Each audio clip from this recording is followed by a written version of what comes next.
Les villes tombent les unes après les autres depuis 3 jours, mais aujourd'hui, tout s'accélère. Les troupes russes fuient à la vue du moindre soldat ou véhicule arborant un drapeau ukrainien. Des messages interceptés à Louhansk demandent « Que se passe-t-il au nord ? Vont-ils vraiment venir pour nous ensuite ?» Izium est en train d'être capturé, coupé du sud, c'est Savintsy qui tombe avec. Svatov commence à se faire encercler après que Kupiansk a été reprise et que les troupes russes ont décidé de se terrer à l'est de la ville. Lysychansk est en train de se faire attaquer sur 2 fronts, et les soldats ukrainiens pénètrent déjà la ville.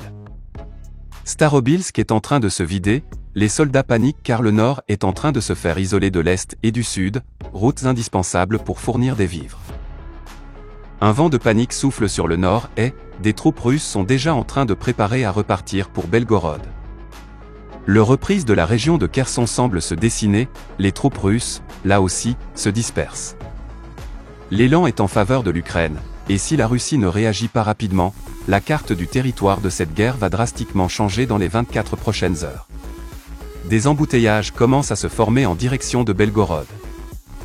De nombreuses troupes fuient et de nombreux soldats ne répondent plus et sont suspectés de désertion. Le moral des troupes russes est inexistant. Après des mois d'attente, une survie difficile, des vivres rares, une haine de la population locale, une isolation de toutes parts, une fuite des commandants et généraux les laissant seuls à défendre les villes conquises, les soldats ne trouvent plus de raison de résister. Les prochains jours vont être extrêmement intéressants.